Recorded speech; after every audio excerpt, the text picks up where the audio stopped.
नमस्कार मित्रों, आप सभी को चैत्र नवरात्रि की हार्दिक शुभकामनाएं। माँ जगत जननी आप सभी की मनोकामनाओं को पूर्ण करें।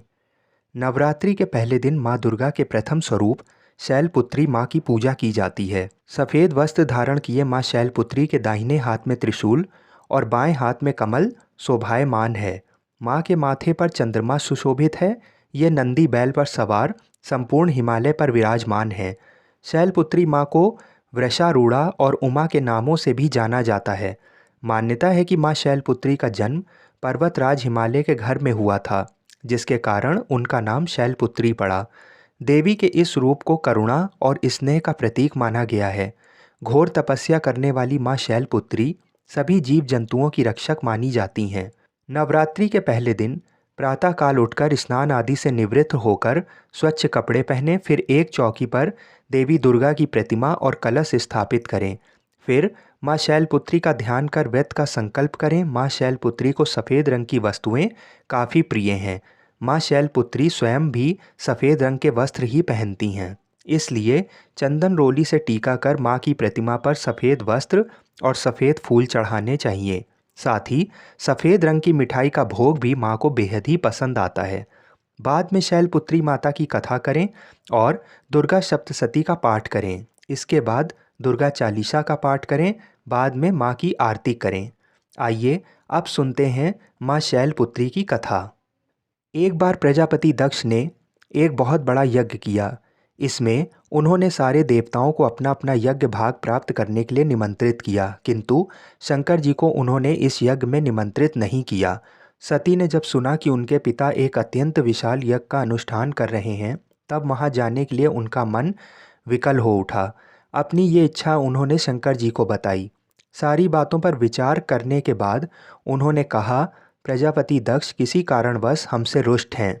अपने यज्ञ में उन्होंने सारे देवताओं को निमंत्रित किया है, उनके यज्ञ भाग भी उन्हें समर्पित किए हैं, किंतु हमें जानबूझकर नहीं बुलाया है, कोई सूचना तक नहीं भेजी है।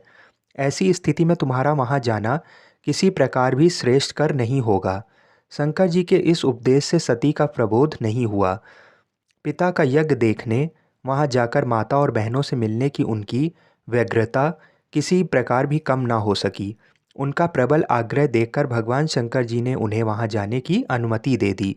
सती ने पिता के घर पहुंचकर देखा कि कोई भी उनसे आदर और प्रेम के साथ बातचीत नहीं कर रहा है।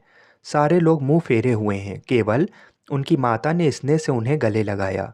बहनों की बातों में व्यंग और उपहास के भाव भरे हुए थे। परिजनों के इस व्यवहार से उनके मन को बहुत क्लेश पहुंचा। उन्होंने ये भी देखा कि वहाँ चतुर्दिक भगवान शंकर जी के प्रति तिरस्कार का भाव भरा हुआ है। दक्ष ने उनके प्रति कुछ अपमानजनक वचन भी कहे। ये सब देखकर सती का हृदय क्षोभ, ग्लानि और क्रोध से संतप्त हो उठा। उन्होंने सोचा, भगवान शंकर जी की बात ना मान यहाँ आकर मैंने बहुत बड़ी गलती की है। वे अपने पति भगवान शंकर के इस अपमान को सह ना सकीं। उन्होंने अपने उस रूप को तत्क्षण वहीं योगाग्नि द्वारा जलाकर भस्म कर दिया। वज्रपात के समान इस दारुण दुखद घटना को सुनकर शंकर जी ने क्रुद्ध हो अपने गणों को भेजकर दक्ष के उस यज्ञ का पूर्णतः विध्वंस करा दिया। सती ने योगाग्नि द्वारा अपने शरीर को भस्म कर अगले जन्म में शैलराज हिमालय की पुत्री के रूप में जन्म लिया। इस बार वे शैलपुत्री नाम से विख्यात हुईं। पार्वती, हेमवती भी उन्हीं के नाम में है। उपनिषद की एक कथा के अनुसार इन्हीं ने हेमवती स्वरूप से देवताओं का गर्व भजन किया था। आइए अब सुनते हैं माँ शैलपुत्री का ध्यान मंत्र। वंदे वांछित लाभाये चंद्रार्धकृत शेखराम वृषारूढ़ाम शूलधराम शैलपुत्री यशस्विनीम। अर्थात देवी वृषभ पर विराजित हैं, शैलपुत्री के दाहिने हाथ में त्रिशूल है और बाएं हाथ में कमल पुष्प सुशोभित है। यही नवदुर्गाओं में प्रथम दुर्गा हैं। नवरात्रि के प्रथम दिन देवी उपासना के अंतर्गत शैलपुत्री का पूजन करना चाहिए। बोलिए माता शैलपुत्री की जय।